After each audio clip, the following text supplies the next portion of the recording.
Hi Electric Boom, this video is for you. In this video I'm going to try to explain the phenomena with the creating loop of the falling chain. And as you said in your video that you are overqualified because you are electrical engineer. So I used to be a medical doctor, so that makes me 5 times more qualified than any of you guys. So I'm gonna try my best and provide this little explanation to effects that I believe contribute to forming the loop. And I believe it's not a single mold effect. There's a bunch of smaller effects that come into play to create this loop. And I want to start by explaining why do you say that the chain is falling faster than the free fall. And I believe this is because of the specificity of the construction of the chain that you are using. So the chain that we are using has a ball that is trapped inside a bigger ball with a opening in it. And there's a rod that connects to another one.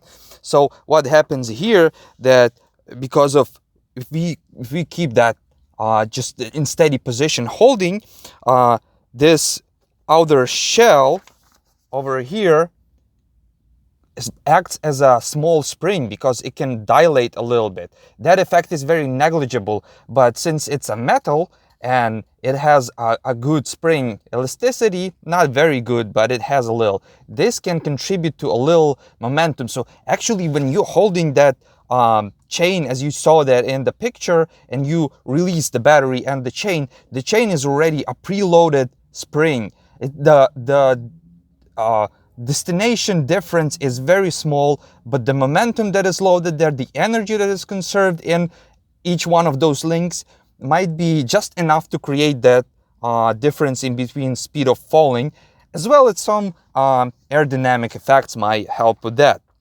So going back to the loop formation, because this effect is gonna come to play in a little bit. And so the loop is each of the chain pieces falling constantly one after another. So if you would look at just plain pieces that are not connected and you would drop them with the same speed as you said, it goes the same speed, you would see that the first particle would, by the time when the last particle would be dropped, the first particle would be far more accelerated. But because we have a chain that is linked, it cannot accelerate. The first particles and the subsequent particles cannot accelerate more than actually the whole chain is, because it's chained. And what that does, it creates a tension force in this chain. And what that tension force does, it becomes pretty great, since especially because it's a metal chain. It's relatively heavy and compact. So what it creates is that tension. If you look at any curved line such as you see here, if you would assume that there's a tension and it gets distributed very fast because of that small luft that is in that chain in between each link, it gets distributed very fast. So all this loop that is being created that falls down is being under the tension. So what tension creates, it wants to straighten this part out.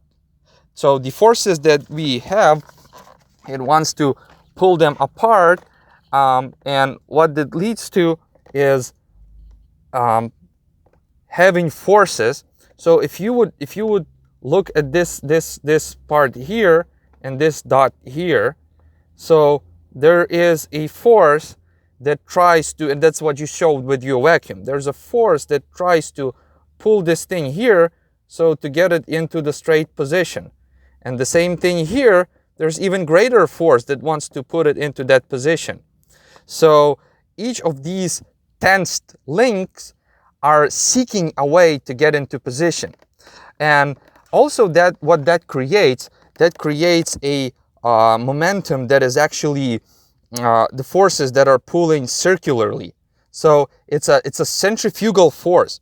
And if you would put a pulley and put the chain through it, you would see the same effect. So one side pushes and that pulls the other side up.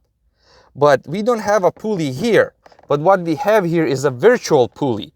It is created because of the acceleration that is given to these parts in this direction is being redirected into this direction, and what that creates a centrifugal force, the same as the vehicle would try to make a turn and it would skid.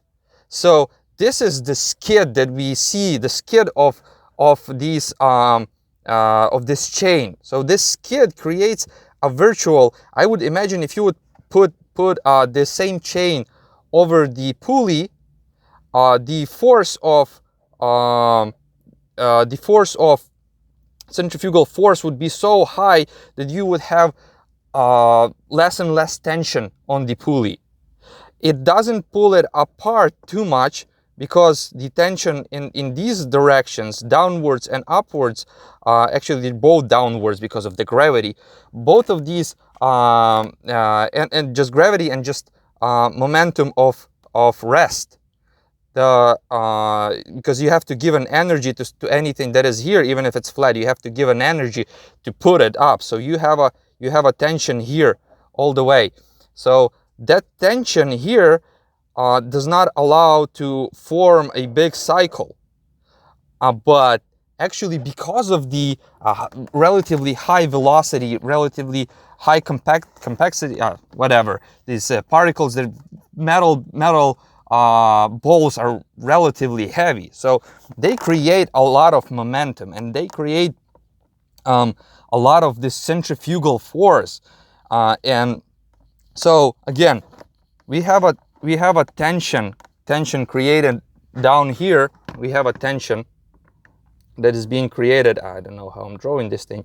We have a tension that pulls it down, and that tension is very powerful because that should be a free fall, but we cannot achieve acceleration as it should be achieved. So we create a lot of tension trying to compensate for that acceleration. We have some acceleration, but it's reduced, and the amount that it's being reduced, that amount goes to energy that pulls all of these particles one after another. So each one of them is being tense. So all this loop is actually very tensed, and because it wants to straighten out, it actually has to create the pulling force, pulling up, and combination of that tension, of that spring-loaded mechanism that happens because if you have the specific chain type, and the centrifugal force, all of that creates a virtual pulley, and that's actually the loop that you see. So I would call it a virtual pulley effect if you want, but that is my explanation. I would like to hear back from you what you think about that, and if you have a minute of time, I have some interesting medical